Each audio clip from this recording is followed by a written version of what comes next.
Hi friends, welcome to SAM Institute Daily Current Affairs 2025 March 26. Today current affairs headlines Andhra Telangana DSC prepare అవుతున్న ప్రతి ఒక్క అభ్యర్థి and school assistant executive వారు GK and current affairs మీరు రెగ్యులర్గా ఉపయోగించుకోవాలి. మీకు చాలా ప్లస్ అవుతుంది. నోటిఫికేషన్ కూడా మన దగ్గరలో ఉందన్న ఈసారి గ్యారెంటీగా విజయం సాధించాలి మనం. సరే, టుడే కరెంట్ అఫైర్స్ హెడ్లైన్స్ ఒక్కసారి చూద్దాం. ఫస్ట్ వన్, నీతి ఆయోగ్ సభ్యుడిగా ఎవరు వచ్చారు? నీతి ఆయోగ్ ఎప్పుడు ఏర్పాటైంది? నీతి ఆయోగ్ చైర్మన్గా ఎవరు ఉంటారు? వైస్ చైర్మన్గా ఎవరు ఉంటారు? నీతి ఆయోగ్ ప్రెసిడెంట్ CEO ఎవరున్నారు? నీతి ఆయోగ్లో పూర్తి కాల సభ్యులు ఎంతమంది ఉంటారు? లేటెస్ట్గా ఎవరు వచ్చారు? అండ్ ఇంపార్టెన్స్ ఏంటి? నెక్స్ట్ వన్, విద్యార్థుల ఆత్మహత్యలపై నేషనల్ టాస్క్ ఫోర్స్. ఇటీవల కాలంలో IIT ఢిల్లీలో విద్యార్థుల యొక్క ప్రతిసారి ఆత్మహత్యలు జరుగుతున్నాయి. దానికి కారణం ఏంటి? మరలా అలాంటివి జరగకుండా తగిన నిర్ణయాలు తీసుకోవాలని ఇటీవల కాలంలో మనకి సుప్రీంకోర్టు నియమించిన ఒక కమిటీ. దానికి సభ్యుడు ఎవరు, దానికి మెంబర్ ఎవరు ఉన్నారో చూద్దాం. నెక్స్ట్ వన్, ఐక్యమే విన్యాసం వార్తలు ఉంది.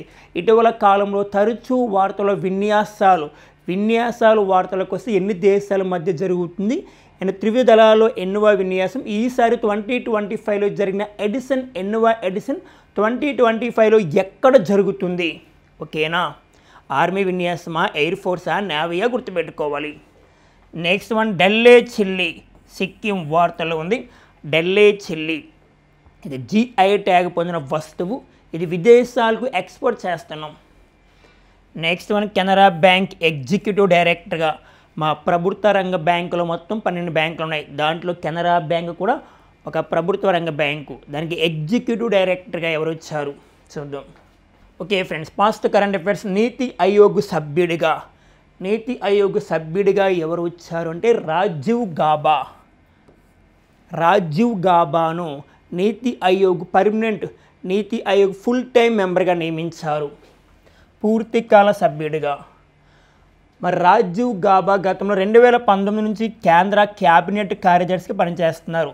2019 నుంచి ఇప్పటి వరకు కూడా ఆయన ఏం చేస్తున్నాము? కేంద్ర క్యాబినెట్ కార్యదర్శిగా పనిచేస్తున్నారు. గతంలో ఈయన కేంద్ర హోంశాఖ కార్యదర్శిగా పనిచేశారు. అలాగే పట్టణ అభివృద్ధి కార్యదర్శిగా పనిచేస్తారు. పట్టణ అభివృద్ధి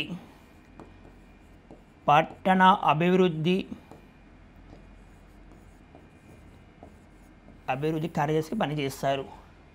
నీతి ఆయోగ్లో ఫుల్ టైం మెంబర్స్ 4 మెంబర్స్ ఉంటారు. ప్రెసిడెంట్ ఎవరెవరున్నారు చూద్దాం.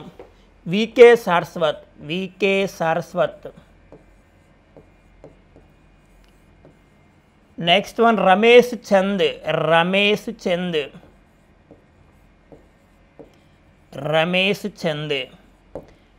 Next one, V K Paul. Next one, Arvind Virmani. ఈ 4 మెంబర్స్ ఉండేవారమ్మా పూర్తికాల సభ్యులుగా. ఇప్పుడు లేటెస్ట్గా ఎవరు వచ్చారు అంటే ఎవరు ప్లేస్లో రావడం జరిగిందంటే అరవింద్ వీరమణి ప్లేస్లో వచ్చిన వ్యక్తి రాజీవ్ గాబాని గుర్తుపెట్టుకోవాలి. మొత్తం 4 మెంబర్స్ ఉంటారు అంటే పూర్తికాల సభ్యులుగా. వికే సారస్వత్, రమేష్ చంద్, వికే పాలు, రాజీవ్ గాబాని గుర్తుపెట్టుకోవాలి. నీతి ఆయోగ్ 2015 జనవరి 1వ తారీఖున వచ్చింది, ఏర్పాటైంది. దేని ప్లేస్లో అంటే ప్రణాళిక సంఘం స్థానంలో ఏర్పాటైందన. నీతి ఆయోగ్ తొలి చైర్మన్. నీతి ఆయోగ్కి ప్రెసిడెంట్ లేదా చైర్మన్గా ఎక్స్ అఫీసియో చైర్మన్గా ఎవరు ఉంటారంటే ప్రధానమంత్రి. ఆ సమయంలో ఎవరుంటే వారు. మరి నీతి ఆయోగ్ ఏర్పాటు అయినప్పుడు తొలిసారిగా అప్పట్లో ప్రధానమంత్రి ఎవరంటే మనకి మోడీ గారు. అలా నీతి ఆయోగ్ తొలి చైర్మన్గా మోడీ. నీతి ఆయోగ్ తొలి అధ్యక్షుడు. ప్రస్తుత నీతి ఆయోగ్ అధ్యక్షుడుగా మోడీ గారే. నీతి ఆయోగ్ చైర్పర్సన్గా మోడీ గారు పనిచేస్తున్నారు. అదే నీతి ఆయోగ్ వైస్ చైర్మన్గా ఎవరు పనిచేస్తున్నారు? President Suman బేరీ. NITI Aayog president CEO and chief executive ఆఫీసర్గా ఎవరు పనిచేస్తున్నారు? బీవీఆర్ సుబ్రహ్మణ్యం. బీవీఆర్ సుబ్రహ్మణ్యం నీతి ఆయోగ్ CEO బీవీఆర్ సుబ్రహ్మణ్యం. నీతి ఆయోగ్ తొలి ఉపాధ్యక్షుడు, నీతి ఆయోగ్ తొలి ఉపాధ్యక్షుడిగా పనిచేసిన వ్యక్తి అరవింద్ పనగాడియా. నెక్స్ట్ అరవింద్ పనగాడియా.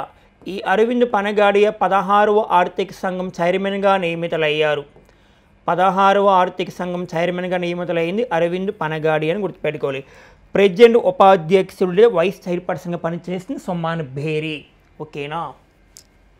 మరి లేటెస్ట్గా ఇటీవల కాలంలో మనం మాట్లాడుకుంటున్నా మరి నిన్నటి రోజున కేంద్ర ఆర్థిక శాఖ కార్యదర్శిగా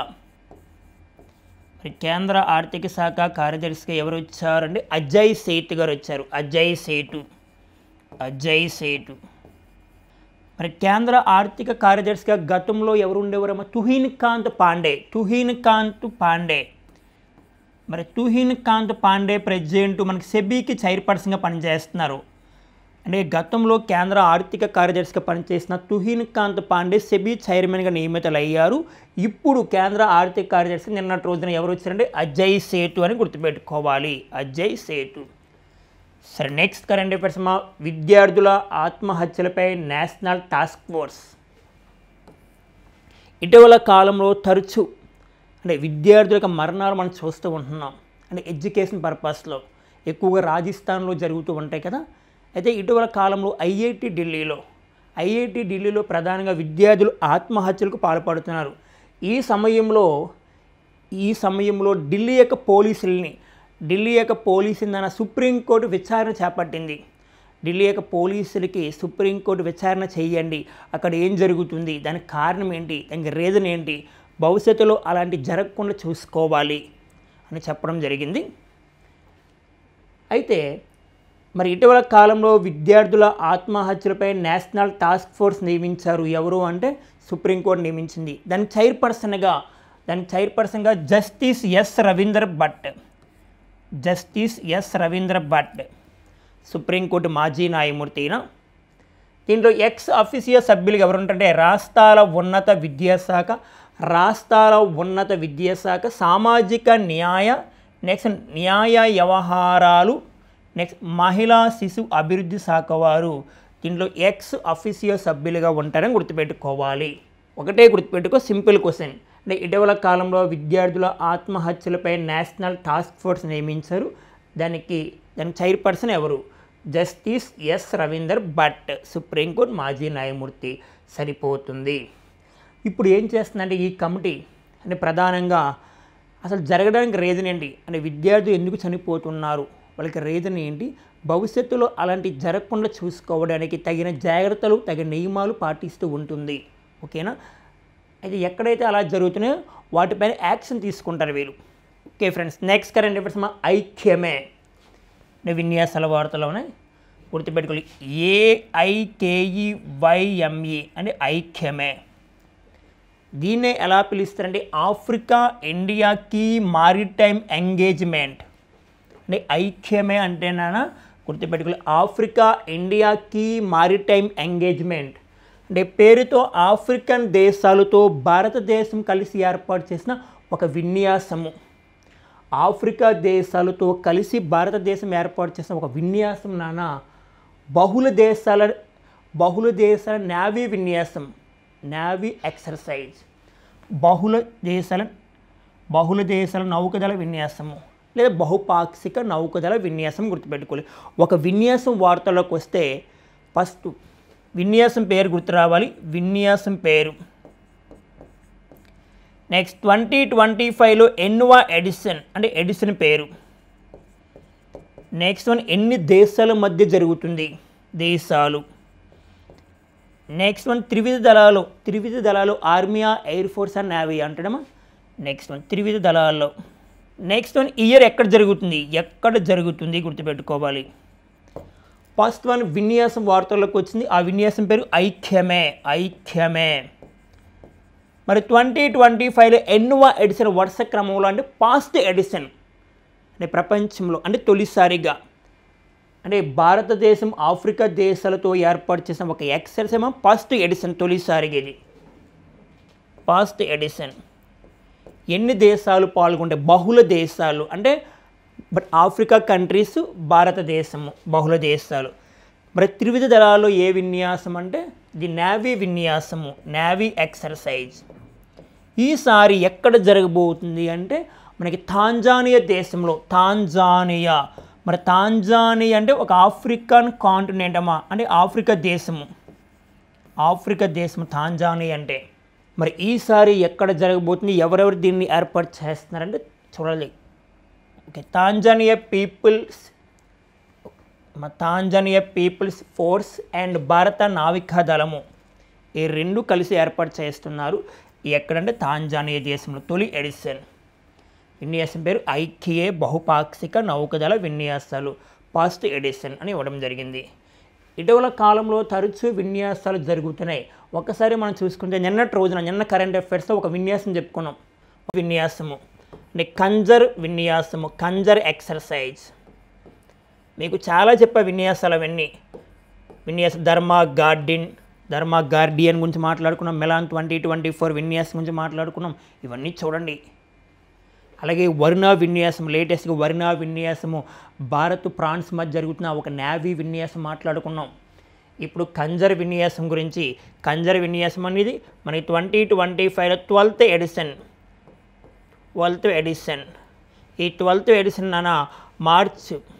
మార్చ్లో లేటెస్ట్గా జరిగిపోయింది మనకి. ఇండియా కిర్గిస్తాన్, ఓకేనా, ఇండియా అండ్ కిర్గిస్తాన్ ఇది ఒక ఆర్మీ విన్యాసం అని గుర్తుపెట్టుకోవాలి. Okay friends, next current affairs మనం చూస్తే డల్లే చిల్లీ, ఇది సిక్కిం రాష్ట్రానికి చెందింది, మా ఈశాన్య రాష్ట్రాలకు చెందింది. మరి చిల్లీ అంటే మిరప అని తెలుసు, మిరప. దీనికి GI ట్యాగ్, జాగ్రఫికల్ ఇండికేషన్, భౌగోళిక గుర్తింపు ఉంది. దీన్ని అంటే విదేశాలకు ఎక్స్పోర్ట్ చేస్తున్నాం.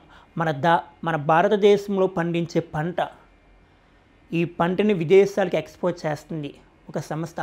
ఆ సంస్థ అపేడా, APEDA, అపేడా అనే సంస్థ మరి విదేశాలకు ఎక్స్పోర్ట్ చేస్తుంది. GI ట్యాగ్ గుర్తింపు పొందిన వస్తువుల్ని విదేశాలకు ఎక్స్పోర్ట్ చేస్తే ఆ వస్తువుకి ఎక్స్పోర్ట్ చేసినప్పుడు మంచి గిరాకీ పెరుగుతుంది. భారతదేశంలో ఉన్న వస్తువుకి మంచి గిరాకీ పెరుగుతుంది, విదేశాల్లో మంచి పేరు ఉంటుంది, ఆటోమేటిక్గా మంచి లాభాలు వస్తాయి రైతులకి. అలా ఇటీవల కాలంలో సిక్కిం రాష్ట్రం నుంచి మనకి డల్లే చిల్లీని ఎక్స్పోర్ట్ చేస్తున్నారు. మరి సిక్కిం నుండి సోలామన్ దీవులకు తొలిసారిగా GI ట్యాగ్ పొందిన 15,000 కిలోలు ఎగుమతి చేస్తున్నారు. 15,000 కిలోల్ని ఎగుమతి చేస్తున్నారు. GI ట్యాగ్, జాగ్రఫికల్ ఇండికేషన్, భౌగోళిక గుర్తింపు. ఒక ప్రాంతానికి ఒక వస్తువు ఆధారంగా లేదా ఒక వస్తువుకి ఒక ప్రాంతానికి గుర్తింపు వస్తుంది. అంటే ఒక వస్తువుకి ఒక ప్రాంతం ఆధారంగా గుర్తింపు, లేదా ఒక ప్రాంతానికి వస్తువు ఆధారంగా గుర్తింపు. ఉదాహరణకి అరకు అనేది ఒక ప్రాంతం, అక్కడ ఏది ఇంపార్టెంట్ అమ్మా అంటే కాఫీ, అందుకే అరకు కాఫీ అని పిలుస్తాం. గుంటూరు ఒక ప్రాంతం, అక్కడ మిర్చి ఫేమస్, గుంటూరు సన్న మిర్చి GI ట్యాగ్ పొందింది. అలాగే ఆత్రేయపురం ఒక ప్రాంతం, అక్కడ పూతరేకులు ఫేమస్, ఆత్రేయపురం పూతరేకులు కూడా GI ట్యాగ్ ఉంది. ఇలా చూసుకోవాలి పాయింట్స్. అలాగే ఏటికొప్పాక ఒక ప్రాంతం, అక్కడ ఏం ఫేమస్ అమ్మా లక్క బొమ్మలు, అలాగే ఏటికొప్పాక లక్క బొమ్మలు కూడా GI ట్యాగ్ గుర్తింపు ఉంది. అయితే మన దేశంలో ఉన్న వస్తువుల్ని విదేశాలకు ఎక్స్పోర్ట్ చేసే ఒక సంస్థ అపేడా. మరి అపేడా అంటే మీకు తెలిసిన agriculture and processed food products export development authority. Agriculture and processed food product export development authority అనే సంస్థ వారు ఎక్స్పోర్ట్ చేస్తూ ఉంటారు విదేశాలకు. GI ట్యాగ్ యాక్ట్ 1999లో వచ్చిందను, ఇది అమల్లోకి వచ్చింది 2003. భారతదేశంలో తొలిసారిగా GI ట్యాగ్ గుర్తింపు పొందిన వస్తువు డార్జిలింగ్ టీ. టీ అనేది ప్రతి ప్రదేశంలో ఉంటుంది, కానీ డార్జిలింగ్ టీ అనేది ఫేమస్. మరి ఇటీవల కాలంలో భారతదేశం నుంచి కొన్ని వస్తువుల్ని విదేశాలకు ఎక్స్పోర్ట్ చేస్తున్నాం. ఉదాహరణకి లేటెస్ట్గా ముజఫర్ నగర్ నుంచి సామ్లీ జిల్లా వార్తలోకి వచ్చింది. మాట్లాడాను. ఉత్తరప్రదేశ్లో ఉన్న బెల్లానికి జిఐ ట్యాగ్ గుర్తింపు ఉంది. ఈ బెల్లాన్ని బంగ్లాదేశ్కి ఎక్స్పోర్ట్ చేస్తామని చెప్పుకున్నాం. ఉత్తరప్రదేశ్లో ప్రధానంగా ముజఫర్ నగర్ జిల్లాలో సామ్లీ అనే ప్రాంతం అన్నాం కదా, ఆ సామ్లీ అనే ప్రాంతం నుంచి బెల్లం అనేది ఫేమస్, జిఐ ట్యాగ్ గుర్తింపు పొందింది. అది బంగ్లాదేశ్కి ఎక్స్పోర్ట్ చేస్తాం. వెరీ లేటెస్ట్గా మాట్లాడుకున్నాం. అలాగే నెక్స్ట్ మిజోరంకు చెందిన అంతూరియం flowers, very very important. అంతూరియం flowers అంటే అంతూరియం పువ్వులు. మరి అంతూరియం ఫ్లవర్స్ని ఏ దేశానికి ఎక్స్పోర్ట్ చేస్తాం? సింగపూర్కి ఎక్స్పోర్ట్ చేస్తుంది ఎవరండి? అపేడా. గుర్తుపెట్టుకోవాలి, అపేడా అనే సంస్థ ఇటీవల కాలంలో మిజోరంకు చెందిన అంతూరియం ఫ్లవర్స్ని ఏ దేశానికి ఎక్స్పోర్ట్ చేసింది? సింగపూర్. అలాగే లేటెస్ట్గా గోలీ పాప్ సోడా, మనం గోలీ సోడా అని పిలుస్తాం. గోలీ సోడా చాలా ఫేమస్. అంటే ప్రతి ప్రదేశంలో గోలీ సోడా అంటే మధ్యాహ్నం పూట సాయంత్రం పూట ఒక సోడా కొట్టు అంటాం, ఆ సోడా తాగుతూ ఉంటామే, ప్రతి దగ్గర ఉంటుంది సోడా. కానీ ఇక్కడ గోలీ పాప్ సోడా విదేశాలకు ఎక్స్పోర్ట్ చేస్తుంది అపేడా అనే సంస్థ.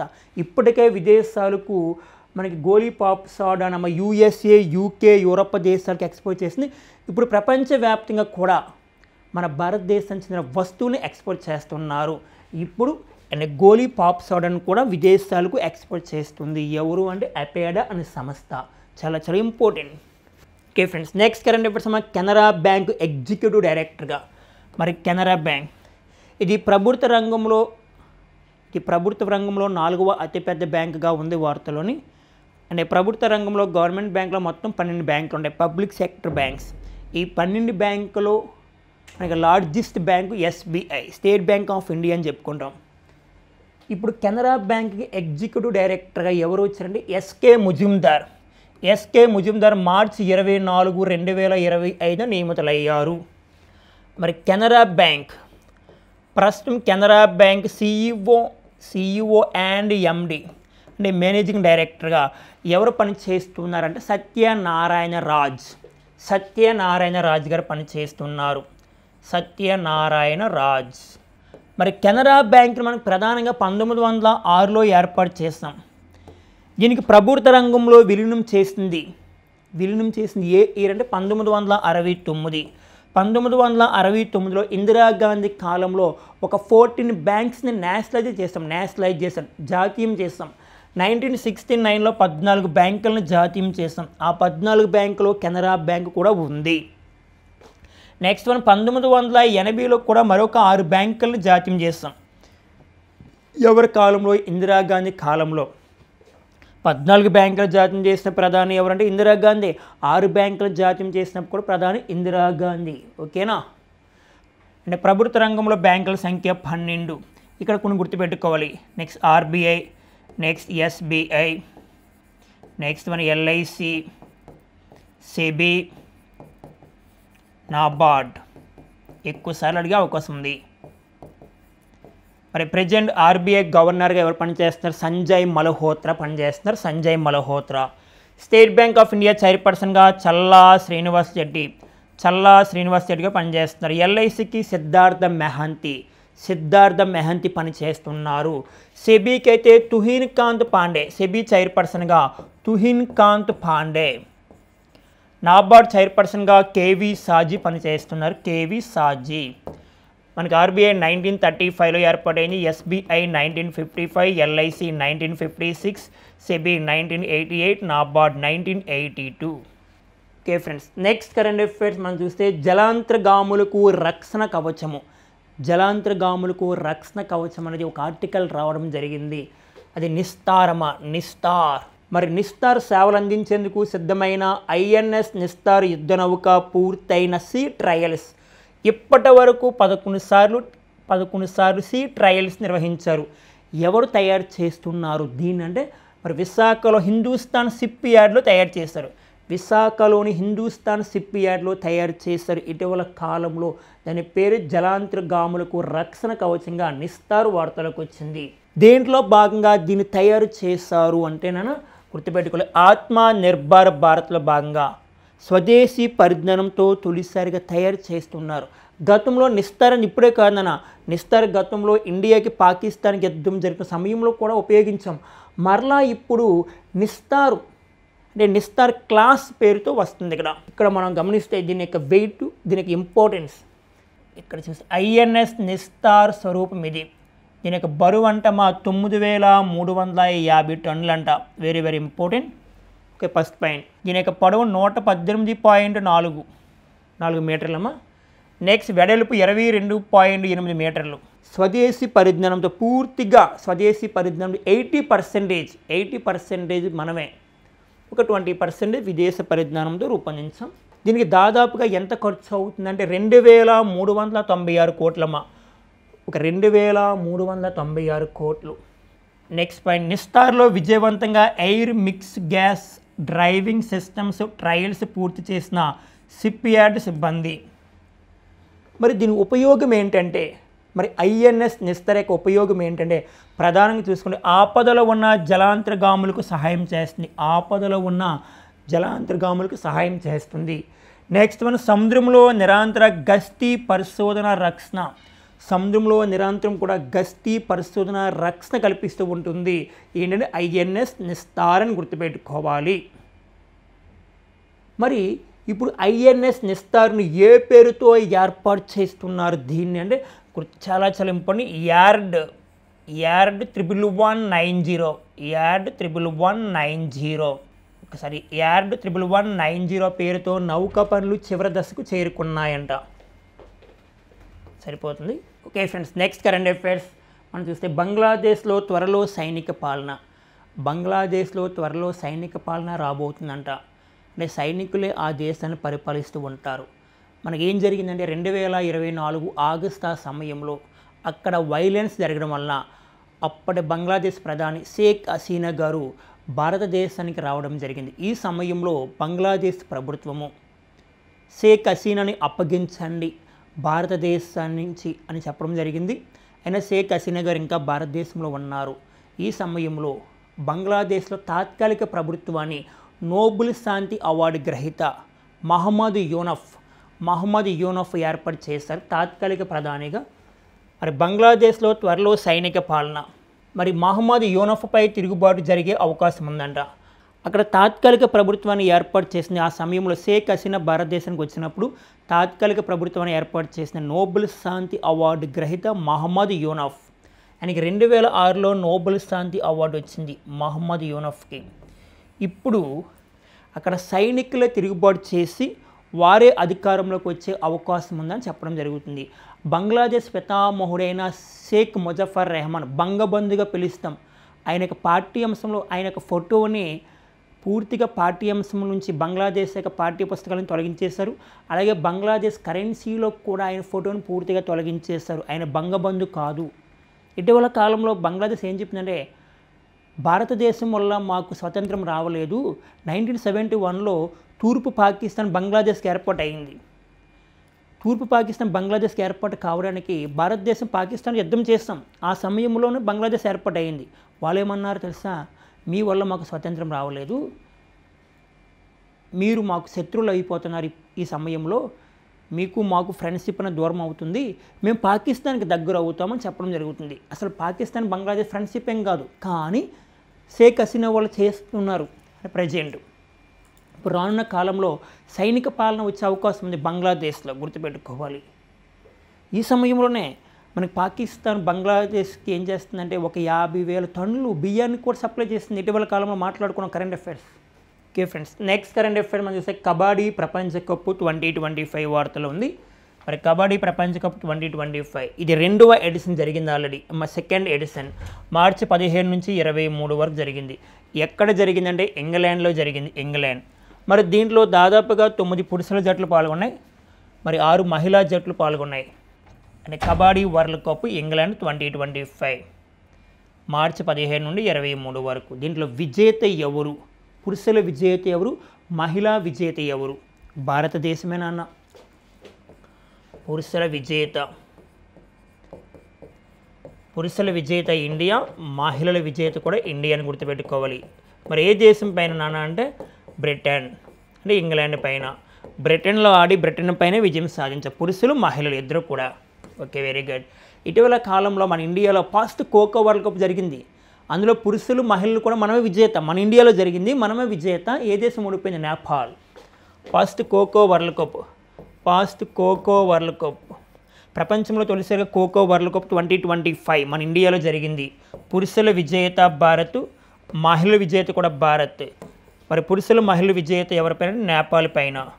నేపాల్ పైన. లేటెస్ట్గా మనకి 9th ఛాంపియన్స్ ట్రోఫీ జరిగింది. 9th ఛాంపియన్స్ ట్రోఫీ 2025 విజేత ఎవరినైనా? ఇండియా. Runner-up New Zealand. ఇలా చూస్తూ ఉండాలి points. Okay friends, next current affairs మనం చూస్తే పసిడి నగదీకరణ స్కీమ్ బంధు అనేది వార్తలు రావడం జరిగింది ఒక ఆర్టికల్ రూపంలో. భారతదేశంలో గతంలో ఒక పథకం ఉండేది, దాన్నే బంగారం నగదీకరణ పథకం అంటాం. బంగారం నగదీకరణ పథకాన్ని ఇప్పుడు ఆ పథకాన్ని పూర్తిగా స్టాప్ చేస్తున్నాం, అంటే ఆపేస్తున్నాం అనేది కేంద్ర ప్రభుత్వం ప్రకటించింది. ఇంతకీ ఈ పథకాన్ని ఎవరు ప్రారంభించారు? అప్పటి భారత ప్రధాని ఎవరంటే మనకి మోడీ గారు. ఈ పథకాన్ని 2015 సెప్టెంబర్ 15వ తారీఖున ప్రారంభించారు. ఆ పథకం పేరే బంగారం నగదీకరణ పథకము, GMS అంటారు. మరి కేంద్ర ప్రభుత్వం ఆపేస్తున్నట్లు ప్రకటించింది. బుధవారం నుంచే ఈ నిర్ణయం అమల్లోకి వస్తుందంట. మరి కేంద్ర ఆర్థిక మంత్రిత్వ శాఖ చెప్పడం జరిగింది. అండ్ ప్రస్తుతం మార్కెట్లో గోల్డ్ రేట్లు రికార్డు స్థాయిలో పలుకుతున్న నేపథ్యంలో ఈ నిర్ణయం తీసుకున్నారంట. నెక్స్ట్ సెప్టెంబర్ 15, 2015 ఈ స్కీమ్ను మోడీ సర్కారు పరిచయం చేసిన సంగతి మీకు తెలిసిందే. నెక్స్ట్ గృహస్థుల వద్ద సంస్థాగతంగా నిరుపయోగంగా నిలవ ఉన్న బంగారాన్ని వినియోగంలోకి తీసుకురావడమే దీని లక్ష్యం. మరి ఈ క్రమంలో గత సంవత్సరం నవంబర్ దాకా 31,164 కిలోల బంగారాన్ని సేకరించారు. ఈ పథకంలో short term bank deposit, medium term ప్రభుత్వం డిపాజిట్ ఇవన్నీ అవసరం లేదు మనకి. మెయిన్గా మనకి 2015 సెప్టెంబర్ 15వ తారీఖున ప్రారంభించిన ఒక పథకం పేరే బంగారం నగదీకరణ పథకము. అది ఇప్పుడు పూర్తిగా కంప్లీట్గా స్టాప్ చేస్తున్నారు, సరిపోతుంది. Okay friends, next current affairs. ప్రపంచంలో 5వ ఆర్థిక వ్యవస్థగా భారత్. ఈ ప్రపంచంలో 5వ ఆర్థిక వ్యవస్థగా భారతదేశం ప్రజెంట్ ఉంది. ఇది 2047 నాటికి అభివృద్ధి చెందిన దేశంగా, డెవలప్డ్ కంట్రీగా భారతదేశం మారాలి, వికసిత్ భారత్లో అని ఒక టార్గెట్ కూడా ఉంది నాన్న. ప్రస్తుతం ప్రపంచ ఆర్థిక వ్యవస్థ టాప్ 5 ఒకసారి మనం చూస్తే ఇందులో టాప్ 5 అమెరికా ఉంది, సెకండ్ వన్ చైనా ఉంది, and third one Germany, fourth one Japan, fifth one India. ఇప్పుడు ప్రపంచ 5వ ఆర్థిక వ్యవస్థగా భారత్ ఉందని ఎవరు ప్రకటించారు అంటే IMF, ఇంటర్నేషనల్ మానిటరీ ఫండ్, అంతర్జాతీయ ద్రవ్యనిధి వారు ప్రకటించారు. మరి ప్రెసిడెంట్ IMF డైరెక్టర్ జనరల్గా పనిచేసిన వ్యక్తి క్రిస్టాలినా జార్జీవా. అయితే ఇప్పుడు IMF ఏం చెప్తుందంటే 2025లో ఈ సంవత్సరంలోనే జపాన్ ఆర్థిక వ్యవస్థ ఎన్నో ప్లేస్లో ఉందన్నా? జపాన్ ఆర్థిక వ్యవస్థ 4th ప్లేస్లో ఉంది కదా. ఇప్పుడు ఈ 2025లోనే భారతదేశం జపాన్ ఆర్థిక వ్యవస్థని క్రాస్ అయిపోతుందంట. 2025లో అంటే 4th ప్లేస్ రాబోతుంది. 2027కి అయితే జర్మనీ ఆర్థిక వ్యవస్థని అధిగమించే అవకాశం ఉంది, అంటే 3వ ప్లేస్లోకి వచ్చే అవకాశం ఉంది 2027 నాటికి. ప్రస్తుతం ప్రపంచ ఆర్థిక వ్యవస్థలో భారతదేశం ప్లేస్ ఎంతమో 5వ place. First one America, next China, Germany and Japan, India ఉంది. IMF ఏం చెప్తుందంటే మనకి ఇటీవల కాలంలో భారతదేశం 2025 నాటికి జపాన్ అధిగమించే అవకాశం ఉంది, 2027కి అయితే జర్మనీ అధిగమించే అవకాశం ఉంది. ఎందుకు చూద్దాం, దీనిలో మెయిన్ పాయింట్స్. మరి అంతర్జాతీయ ద్రవ్యనిధి ప్రకారం దశాబ్ద కాలంలో భారత్ 77% వృద్ధి నమోదు చేసుకుంది. నెక్స్ట్ 2015లో $2.4 ట్రిలియన్ల నుంచి 2025లో $4.3 ట్రిలియన్స్ పెరిగిందంట మన ఆర్థిక వ్యవస్థ. 2015లో భారతదేశం యొక్క ఆర్థిక వ్యవస్థ 2.4 ట్రిలియన్స్ ఉండేది. ప్రస్తుతం 2025లో 4.3 ట్రిలియన్స్కి చేరింది, అంటే పెరుగుతుంది, మన ఎకానమీ పెరుగుతుంది. ఓకేనా? ఇప్పటికీ కూడా ప్రపంచంలో అతిపెద్ద ఆర్థిక వ్యవస్థ కలిగిన దేశం ఏంటంటే అమెరికా, సరిపోతుంది. ఇండియా ప్లేస్ 5వ ప్లేస్. ఓకే ఫ్రెండ్స్, ఈ రోజున్న కరెంట్ అఫైర్స్ ఇవి. మీ ఫ్రెండ్స్ అందరికీ షేర్ చేయండి, లైక్ చేయండి. All the best.